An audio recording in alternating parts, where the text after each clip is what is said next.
So go ahead. Here we go. Hello, hello, everyone. Welcome to the first session of 2024. Hadi, go ahead. It's all yours. Yes. Okay. So, and our topic for, let's see, something has gone wrong here. Okay. The topic for discussion today is macroeconomic trends, bottlenecks, and this is something I added, temporality of inflation. And that's the topic of my discussion, whether inflation was transitory or persistent. And we're going to discuss pros and cons of each view. But first, actually, Vlad is going to present the trends, and we had a number of articles from The Economist, 5 of them, that were relevant to today's discussion.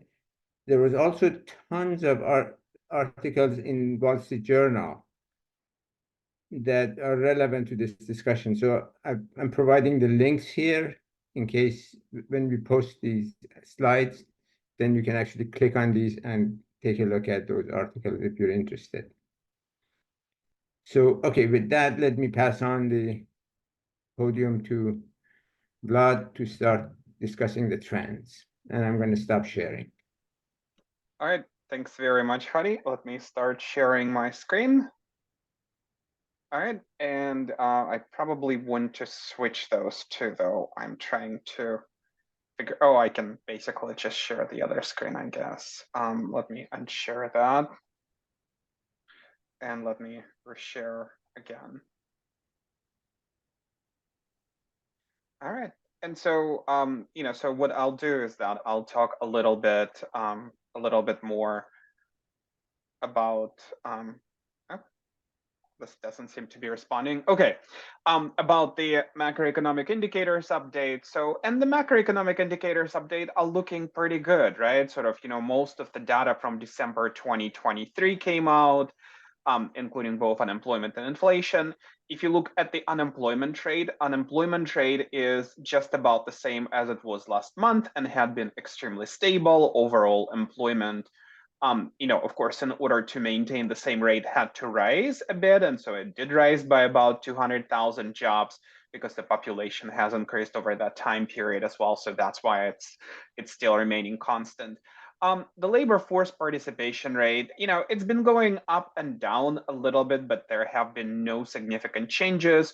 Overall, if you compare it to a year ago, it's a tiny bit higher, about 0.2% higher. But since November 2023, it has decreased by 0.3%, which is actually not unusual for the holiday season, if I recall correctly. The GDP growth rate, this is a pretty big success. Third quarter annualized growth rate was almost at 5%. I think fourth quarter results are not out yet, but probably is going to be about 2.5%. So healthy growth, but slowing down. And this suggests to us that the actions that the Fed had taken to cool down the economy are starting to look pretty good. They look even better if you consider inflation. So inflation is still a bit stubborn, but overall it's much closer to the 2% target than it's been, sort of overall in the last couple of years. Inflation went up tiny bit to about 3.3, 3.4%. I think I'm seeing 3.4% everywhere, but some of the other calculations are showing 3.3. So that's slightly up about 0.2% from November. Sort of overall, pretty stable. In terms of the core CPI rates, it's actually down quite a bit. And so we've talked in previous sessions about our predictions for those two. They're starting to come together. The overall CPI is a lot more responsive to the actions of the Fed. The core CPI is a little less responsive. But it's been going down steadily, and so hopefully the two of them will come fairly even closer together in the in the next year or so.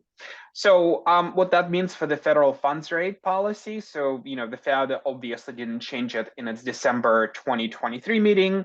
They're still at this 5.25 to 5.5 range. we expect that the Federal Open Markets Committee will still keep that federal funds rate at the same rate for January, and probably, or at least that seems to be the consensus, the first time it's going to be taken down probably is going to be sometime in March, right? Sort of at the March meeting, that decision might be made. But overall, I think, and this is the big change from the last year, the inflationary expectations overall have come down very considerably. So the markets are expecting that the federal funds range is going to be down by, almost 2 percentage points, a little bit less than 2 percentage points by December of this year. And that expectation has really firmed up in the last few months as the economy was, cooling down a bit, but maintaining a pretty good pace of growth. So, and that's actually what this expectation looks like, right? This is what this is what I have in here, and so you can see that this is what the majority. Oops, sorry about that. This is what the majority of the market participants are expecting, right? Sort of, but of course there is some distribution in here, so this very much looks like a normal curve, of course. All right, and so the question is, is this really still a smooth landing? And the economists are saying that in the short term, yeah, it does look like a smooth landing quite a bit, right? There was a good amount of skepticism about economy's ability to achieve a smooth landing. There was an expectation that the Fed would have to drive the economy into a recession to do that, but that looks to have been managed pretty well, or turned out pretty well. Labor market is really starting to cool in many places. There are small cracks appearing, as economists say. Overall, if you look at the non-farm payrolls, they kind of went from, sort of every quarter we were adding, sort of 1.7 million in the beginning of 2022. This number had gone down to something like 0.6 million in the third quarter of 2023. So it's a good change, right? Predictions for unemployment. So various reports from various consultancies are suggesting that by the end of 2024, we are probably looking at 4.1 to 4.5% range unemployment, which would be a little healthier. And we can see good predictors of that, like the job hopping rate, sort of the labor turnover, both for new hires and for separations, is really trending down quite a bit over the months, and the supply chains appear to be normalizing. So short term sounds like relatively good news. In the long term, there is still a number of concerns that we have. First of all, inflation has not been driven down to 2% yet, so let's not call it a victory yet. We've talked in previous sessions about concerns about the unsustainable path of government deficit and debt accumulation. Considerable concern, and we mentioned that United States, for example, maybe has about 20 years or no more than 20 years to start managing this unsustainable path before. We're seeing some growth in total factor productivity, but it shows up in places like restaurants, right? Things like one of the examples that the Wall Street Journal article gave, maybe the way how we're dealing with checking out customers, using technology to take orders, using handheld devices to take their payment and get it done, sort of in seconds, right at the table, rather than shuffling back and forth with the check, right? Artificial intelligence doesn't seem to be contributing very much yet. And I think a couple of months ago we talked about, we revisited the topic of the J curve, right? Sort of, and how quickly technology innovations start getting reflected in the real economy. So we are not there yet with artificial intelligence. And as always, we're still concerned about the loss of globalization and the gains from free trade. And so with that, I think I'll stop my presentation, take any questions before we transition the rest of it to Hadi. So folks, any questions or comments? Feel free to unmute yourself. So, Professor, the recent events in Middle East, do you think they're going to have any impact in short term on U.S. economy or global economy in general? I suspect that they will, right? I think, sort of whenever we have conflict in the Middle East, what we see is the potential disruption of supply chains for a lot of things, right? Sort of you're looking at where a lot of the shipping routes are. You're looking at it actually was interesting as the news about United States hitting the targets, Houthi targets in Yemen were coming out. One of our local gas stations, I think in the 24 hours, adjusted the gas prices up about 4 times, and they went up by probably something like 30 cents over the course in 24 hours. There was a very spirited discussion of it on one of the local neighborhood Facebook groups. So yeah, sort of the potential for disruption is absolutely there. If there is anything like a prolonged conflict that starts impacting the supply chains and the oil production too much, then sort of the economy could obviously start cooling down much faster than projected, and the pressures on supply could reemerge, which could mean continuing pressure on inflation rates, right? If that production capacity continues being restricted through those things. So that's my 2 cents. Hadi, what do you think? Hadi, you're on mute if you're talking.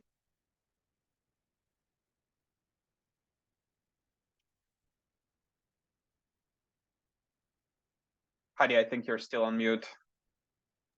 Oh yeah, sorry.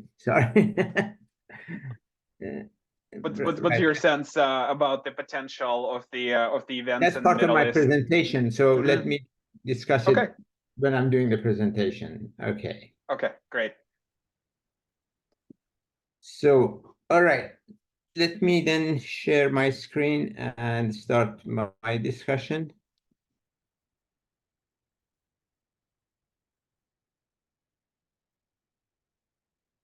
What I want to discuss is the temporality of inflation. But what do I mean by that? I mean whether inflation was indeed and is transitory, the excess inflation that we have, or is it something persistent? And I'm going to actually clarify what difference it makes and what does it mean really to talk about transitory versus persistent inflation. Now, inflation started to rise early in 2021 after COVID-19 hit the world economy, the whole world, and then the pandemic caused disruptions in supply chains. And at the same time, we saw massive expansion in macro policies. You've seen the evidence of expansion in macro policies, money supply, interest rates went down, government expenditure went up. The bottlenecks that were created by COVID and by the pandemic are more difficult to measure because it's not like money supply. But there are some measures, for example, the cost of shipping a container from one part of the world to another, let's say from Southeast Asia to Europe. And here's the cost of a 40-foot container freight for a particular distance. And as you can see here, it went up very sharply in late 2020, and especially in 2021. And after that, started declining. You can see also the blip here, the rise in container rentals due to a number of factors, but the key factor here is the slowdown in transmission or transfer of containers between the two oceans in Panama. The Panama Canal has reduced capacity, and probably more importantly, the shooting of some ships in Bab al-Mandab, the entry into the Red Sea by Houthi rebels, and then the conflict that we've seen. Now, you can see that here, the increase in cost of transportation of containers had gone up really sharply. This is well below $2,000, and it went up to over $10,000. So easily 5 times as much, and then came down and went back to the old level, interestingly, until last few weeks.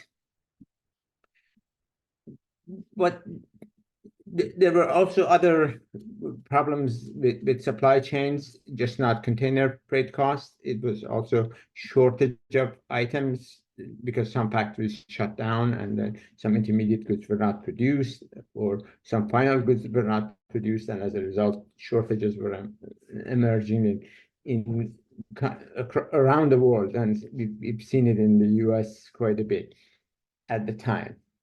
So those things increased cost of delivery, cost of production. At the same time, the government and the Fed increased demand by expansionary macro policies. So these two forces came together and caused inflation to rise. Cost push as well as demand increase, or the pull by the demand side. Now, many economists initially, when seeing the situation, they said, oh, this is going to be transitory, temporary, including the Fed, by the way. The Fed chairman came and said, this is going to be transitory. What they meant was that as supply chain restrictions, constraints were easing, the cost of shipping would go down, the cost of the supply chain would mend itself, and therefore there would be an increase in supply of goods. Prices are going to go down, or inflation is going to go down, and eventually they're going to go back to the old rate of inflation. Meanwhile, the expansionary policies that had been put in place early during COVID, they would be rescinded, and as a result, demand would also go back. So this whole thing would be transitory. It would go away as bottlenecks and macro policies reversed. There were some other economists who started sounding alarm and were saying that what the government has done by increasing money supply and increased government expenditure has created some ingrained inflation, persistent inflation, which is not going to be easy to get rid of. And therefore, policy needs to be a lot more active. The Fed has to increase interest rates sharply. For example, Larry Summers, if I remember correctly, it was in the winter of 2021, first time he sounded alarm, and he said that we need to increase interest rates and reverse all these expansionary policies. Now, there are these two views, whether inflation would go away by itself or something extra needs to be done to make sure it goes down. I just wanted to sort of show you this picture to give you an idea how inflation went up and when it started taking off. The takeoff of inflation happened early in 2021, and this is when the debate started, whether this inflation was something that would go away by itself or something that the Fed and the federal government have to do something about. And as you can see, inflation is on its way down, and also the presentation by Vlad, he went over all these details.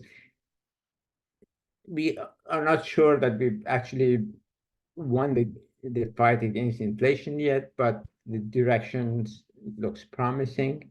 So that's good news so far. Okay, so let me see if you have questions at this point, especially Nadim had raised the hand, and let's see what the question is. So, Nadim. Professor, there is a bottom note says that it excludes the food and energy prices. I mean, why? And I mean, for average consumer, these are the basic things, right? I mean, why this is excluded from it? This is actually issue of persistence versus temporality. Whether the effect is transitory. We exclude food and energy because those are the most volatile prices.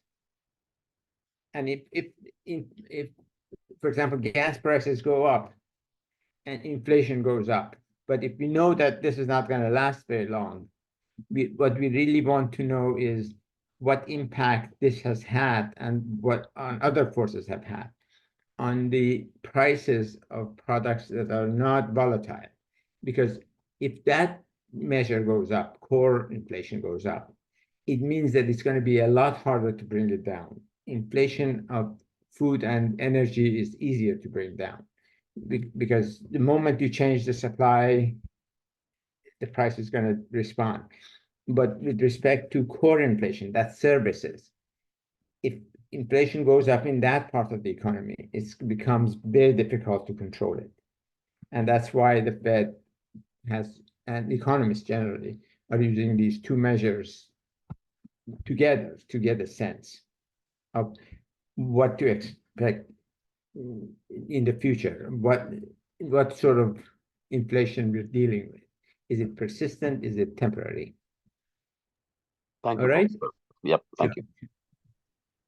Okay, now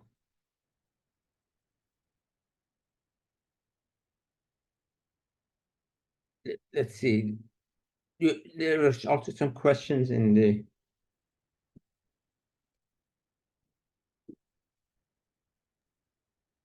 All right, I thought there were questions posted on discussion board, but that was not the case, or you answered them, right?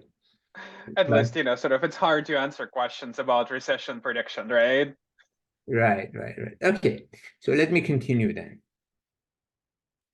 Now, or maybe before I continue with the discussion that I've had, I just wanted to get a sense of on whose side is everybody. Just tell me what you think. Do you think that inflation was due to monetary policy and then the decline of it was due to tight monetary policy, or the whole thing was due to the increase in cost of production and supply chain disruptions, and as these supply chain constraints eased, inflation went down? So just to get a feedback from the folks present in this discussion. So I'm going to stop sharing and listen to you can post it in the chat or just raise your hand and tell us what you think. So this kind of reminds me of the Team Edward or Team Jacob from Twilight, sort of when the movie started coming out a while ago. This is the economist's version of that, right? Sort of team transitory or team permanent, right? Right. So which one of the two camps are you in? Exactly. Anyone wants to share? Are you part of team persistence or team transitory?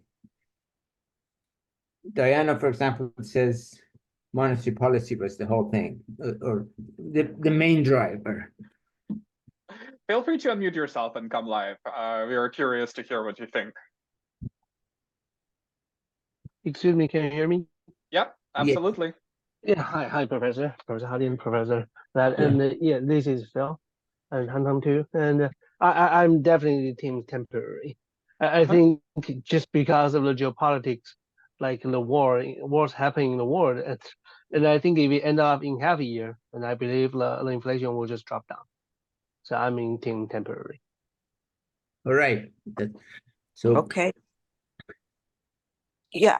Vivian? What I think is if the government didn't do anything after COVID happened in terms of giving people money, then I think the inflation probably would come down by itself because of the right. But when COVID happened and then the government all raced to be very, very loose in terms of their policy and they even give money to people, then of course that that creates a lot of extra demand, and then that make the balance come kind of out of whack, and then that's why it wouldn't come down by itself.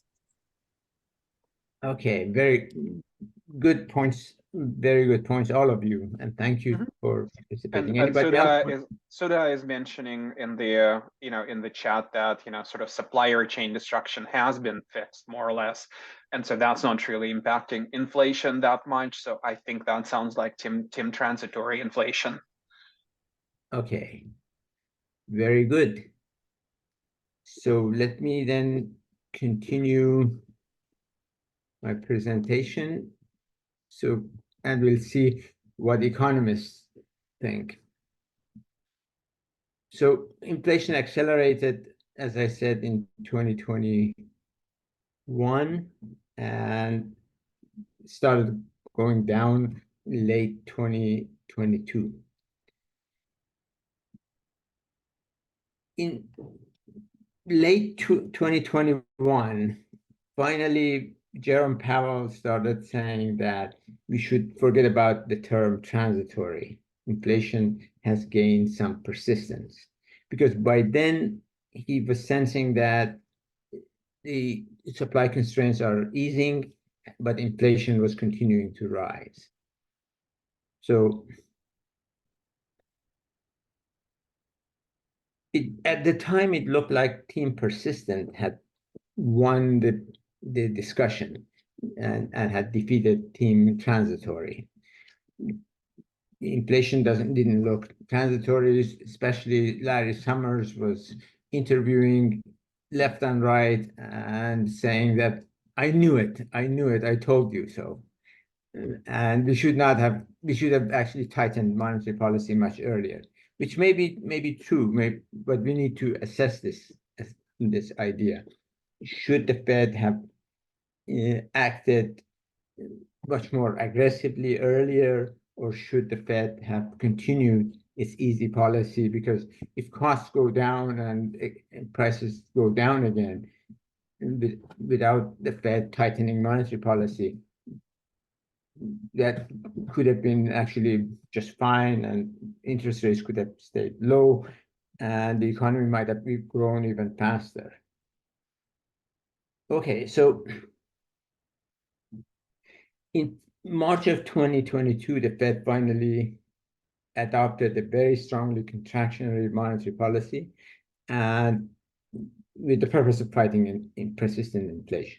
So this whole idea, Team Persistent, was dominant at the time. Inflation did indeed go down sharply, and Team Transitory at the time looked like defeated, but in fact, nowadays, Team Transitory is coming back and saying that, see, inflation went down eventually after a couple of years, and we were right from the beginning. Inflation was transitory indeed. So who's right? So let's see who's really winning and what's the evidence about this debate. First, let me actually clarify something in these debates. What do we mean by transitory? Some economists seem to interpret transitory as temporal inflation, that inflation that rises above its target level and then returns to the target level in about a year or maybe a couple of years as bottlenecks go away. That's what usually a big group of economists believe that that's what transitory means. Others seem to think about transitory as a process that takes a couple of years or maybe much more than that, maybe 2-3 years. So in fact, we've had a 3-year process. Inflation went up and then came down. And so this could be considered transitory. This could be, some economists may consider this not so transitory. The real question in my mind is that whether return to inflation target could have been achieved by just the easing of bottlenecks, which is the case, the argument of Team Transitory, versus the requirement that significant tightening of monetary policy, macro policies generally, was required in addition to the removal of supply constraints to make sure inflation is not persistent. In particular, whether there was the going away, when supply constraints went away, inflation would have gone down anyway, or which would be transitory idea, or we really needed to have tightening of macro policies in order to prevent the inflation rate to continue rising. Okay, with those definitions, let's look at some evidence. One piece of evidence is labor markets. One can look at the situation, the labor market, tight labor market, as a bottleneck.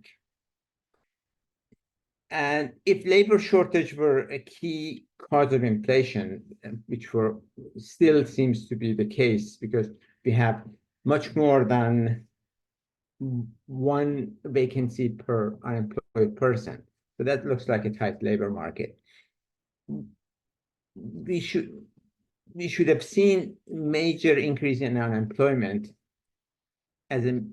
before we see reduction in inflation. But we didn't see unemployment go up, and inflation did go down. So to me, this sounds like the demand side was much more important than supply constraints, because the supply constraint remains, but inflation has gone down. So the monetary policy may have played a much more important role. I must also point out that The Economist has an article on this, and it actually interprets this evidence exactly the opposite. It says that this is evidence in favor of transitory inflation rather than persistent inflation. This is my interpretation. If the bottleneck has not gone away and inflation has gone down, this looks like the effectiveness of monetary policy, and therefore this is really evidence in favor of team persistence. So unemployment actually did not go up, and we managed to bring down inflation. There's another piece of evidence. Some economists have looked at vacancies, and vacancies did decline. So that could be seen as a supply side effect. But again, if you look at how many job vacancies exist in the economy, in the US economy, versus number of unemployed people, you have 1.4 vacancies per unemployed worker, which is still pretty high and looks like a tight labor market, and that should have prevented inflation to go down if that labor as a bottleneck mattered.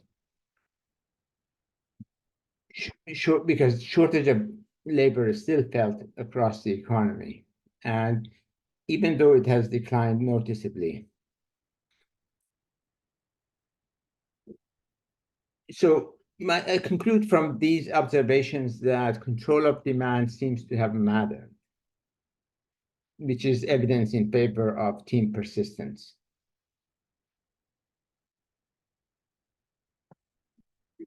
There's some research on how demand pullback has affected various industries. In some industries, like housing, for example, the impact of demand pullback is very clear. The market has really stagnated. New housing starts have gone down sharply compared to before the Fed started this contractionary policy. One looks at auto sales, for example, they're down, and used car prices that had gone up and have contributed to inflation, their prices are declining nowadays. Another piece of evidence in favor of the impact of demand, the role of demand, is that once the Fed increased interest rates, venture capital funding actually went down. So venture capital pulled back, and that may be one of the reasons why we haven't had sufficient or enough investment in AI. Investment in AI by some companies is up, but overall, you look across the world, investment in AI is not that high. And the expectations about AI, new technology, generating investment is actually does not seem to have come true or been realized. Now, all this evidence that I have shown in terms of evidence for role of demand management by the Fed and federal government, one can look at some other evidence that points to the direction of supply being important. Think about the following. For most goods, for most consumer goods, actually total sales, total production has gone up while prices have gone down, or price growth has slowed down. So there's a study by a number of economists in Alliance and some other think tanks. They have looked at how real sales have adjusted over the past couple of years versus prices, and they see that there were declining prices while real sales went up. Now, if you recall, in terms of supply-demand curves, what this points out is that this must have been a movement or a shift in the supply curve. A rightward shift in the supply curve has lowered costs, lowered prices while increasing output. This cannot be explained by a leftward shift in demand, which was presumably what the Fed was doing. So for most consumer products, supply side seems to have been the driving force, not the shift in, or the main driving force has not been the leftward shift in demand, especially because actually total production has gone up. So what the Fed did was, the Fed was trying to reduce demand. So the fact that output has gone up and while prices are down, that shows that this supply effect must have been in the main driver. All right, so all this evidence suggests that maybe both factors may have been at work. There's a study that does an interesting thing. One of the things it does is that, unlike many studies that just look at the labor market or look at particular supply constraints, puts them all together and measures the output gap, or in the language of the, or at least my own jargon, I call it production capacity framework. Rather than looking at labor as the only factor of production and focusing on how shortages in labor may have affected output, one looks at various factors of production and comes up with some sort of measure of how much output is below or above its production capacity. Production capacity of the economy.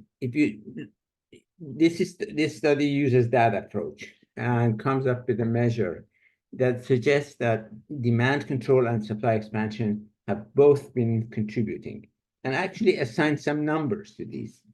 For the control of inflation, they say that the Fed's direct impact on inflation must have been 20% of this inflation.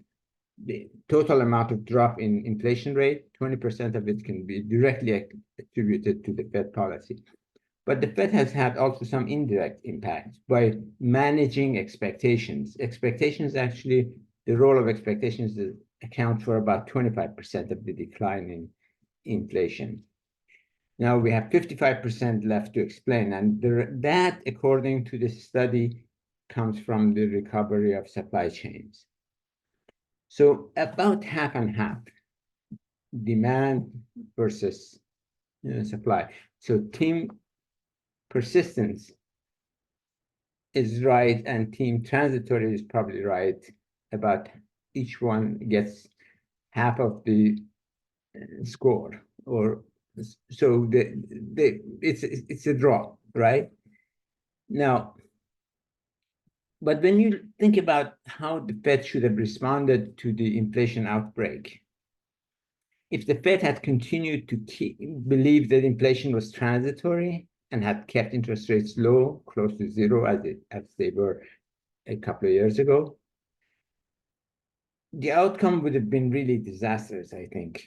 The inflation would have picked up, expectations of future inflation would have increased. And already, in fact, the Fed, in my view, was too slow to respond to inflation. They should have started about a year earlier and raised interest rates. So I think if the Fed had really not changed its position and has continued to believe in transitory inflation, things would not have worked out very well. So when you take into account this, look at it from this angle, the fact that what the Fed should have done, it seems that the Fed should have actually treated inflation as persistent and should have started fighting inflation. If it had not done it, even though supply bottlenecks would have gone away, inflation would have continued to rise or continued at high levels. So in that sense, I think team transitory loses the argument fair and square. Okay, so let me just save a few more words and then finish the presentation, and then we'll have a discussion. Current bottlenecks and potential inflation is a major topic right now for a lot of people. The commodities market are actually rather calm these days. So let me show you the graph that shows that how commodity markets are behaving.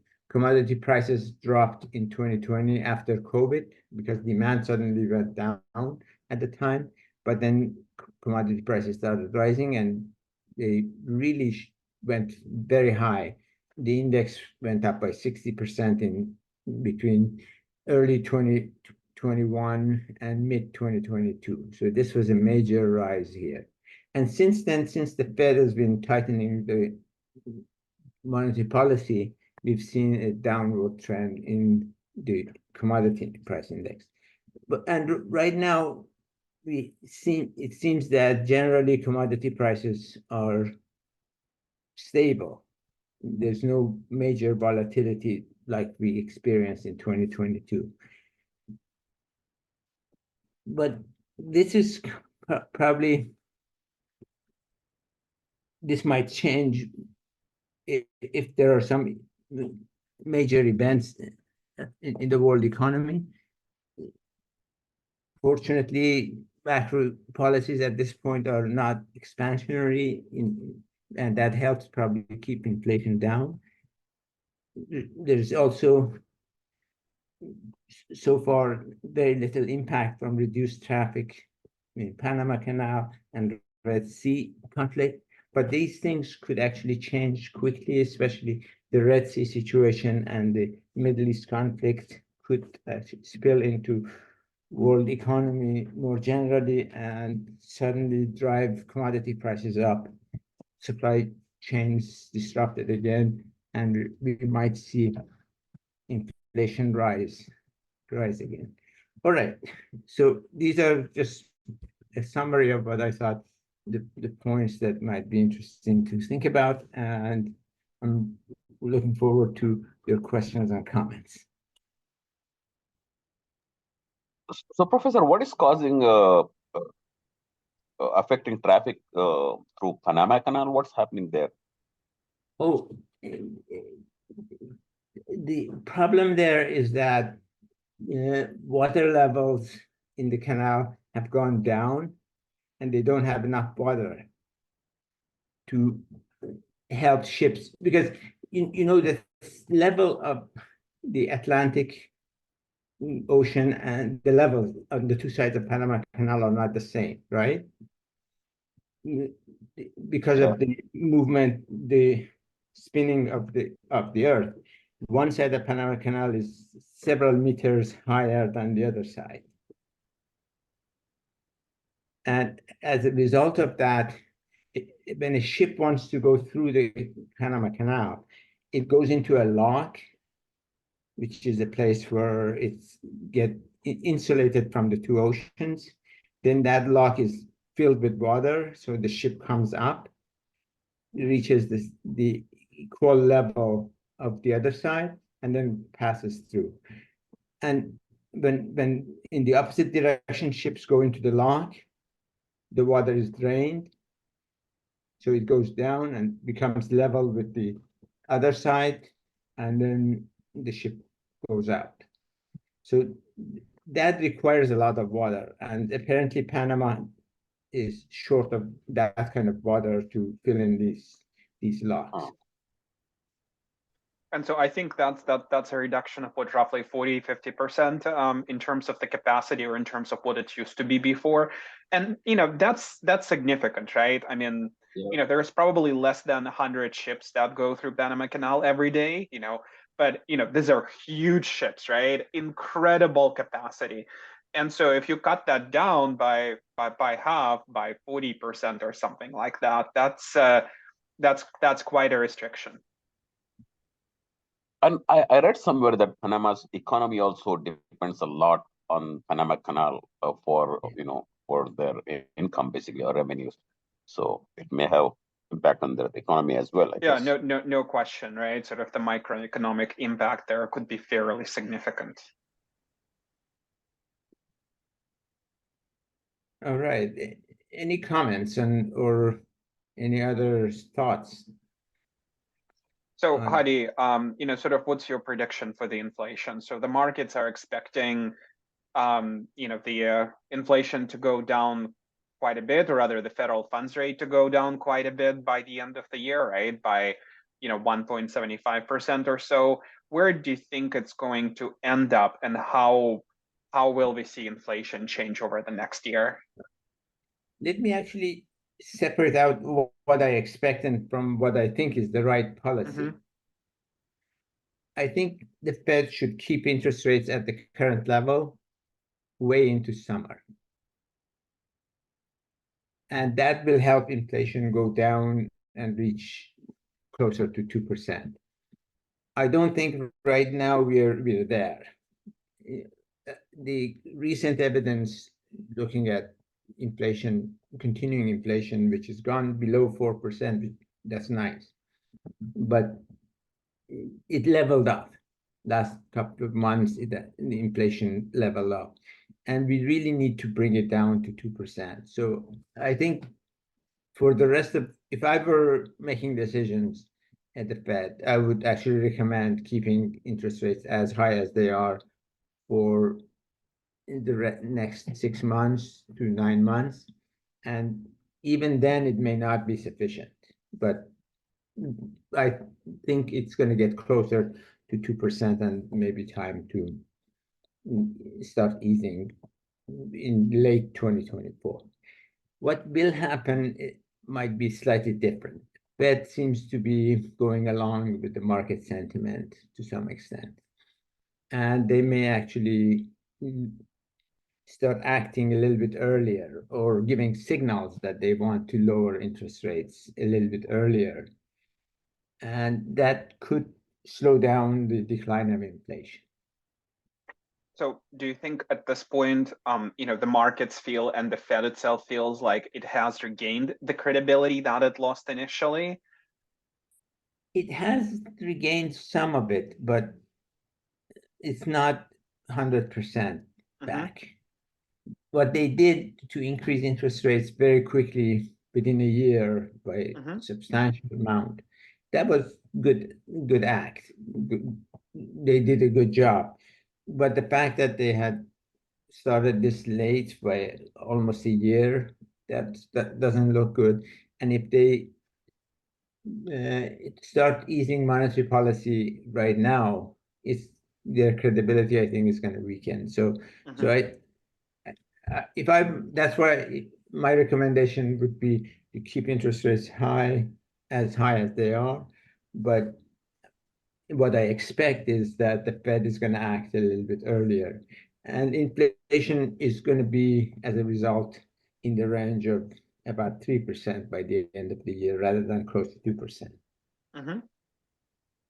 All right. What's your so the thought on Fed, yeah, it's hard to say, right? But I think overall, celebrating the victory is a little bit premature, right? We're not at 2% or under 2% yet.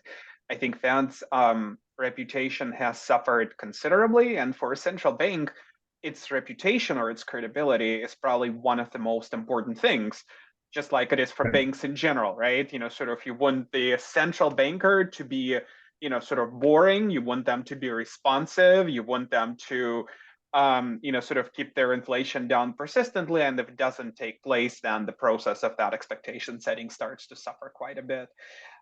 So we'll have to see, and I'm hoping that folks at the Fed are going to continue to be concerned about their credibility, and so they'll have hopefully an incentive to keep those interest rates a little higher for a little longer to make sure that they don't prematurely take them down before the problem is fully resolved.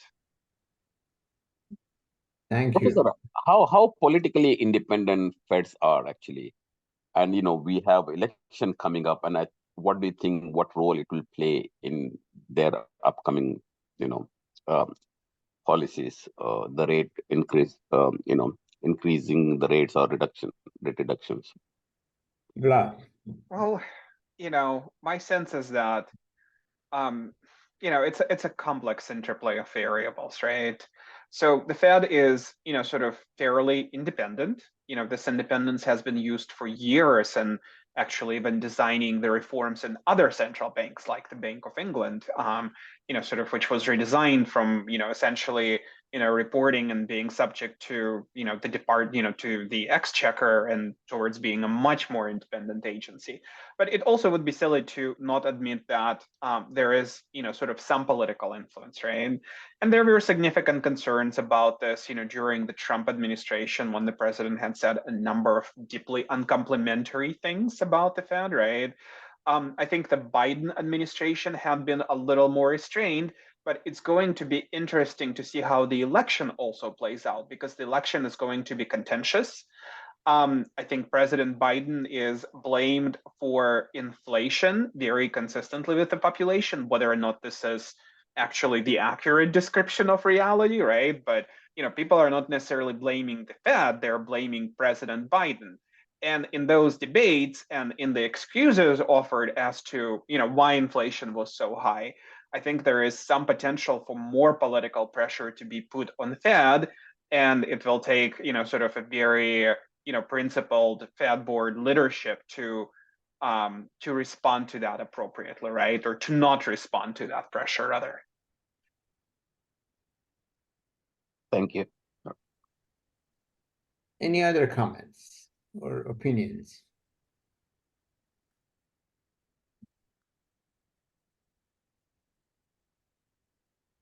All right.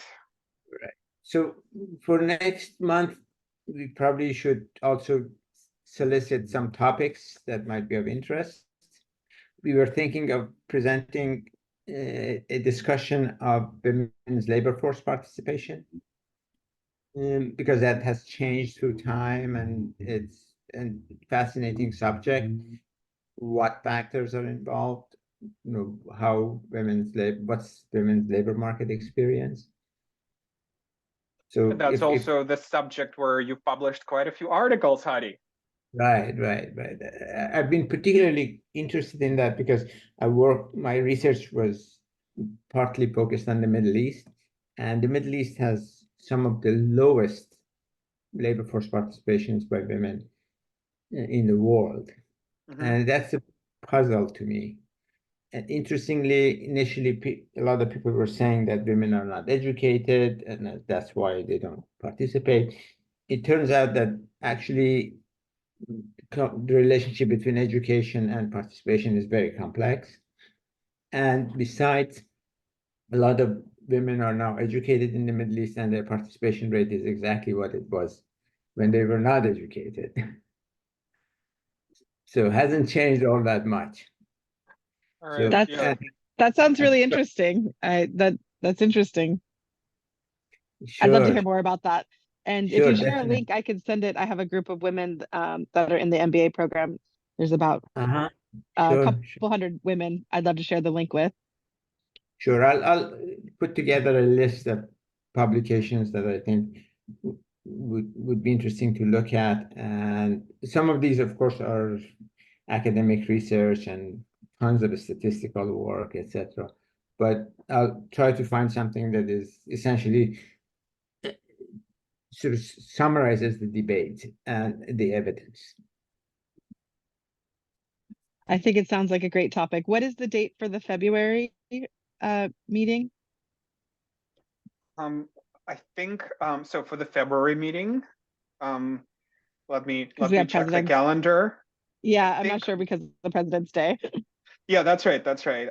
So I think what we have is the 11th, Sunday, February 11th. Okay, perfect. So that's still the second Tuesday of the month. Yes. Okay. Great. All right. Wonderful. Thank you for joining us. And in the chat, I shared an Economist article about that had really nice charts about the two presidents and how they fared on different topics, including inflation, just because you just mentioned that thank you. a second ago. Right. Thanks very much. Much It was a great appreciated. graphic. That's a nice article. Thank you. Thank you. All right. Have a good Sunday. All right, You everyone. too. Thank Thank you you, for joining Professor. us. Really appreciate it. We'll post the recording hopefully by the end of day today, and hope to see you in February and in future months. Talk to you soon. Thank Bye-bye. you. Thank you all. Bye.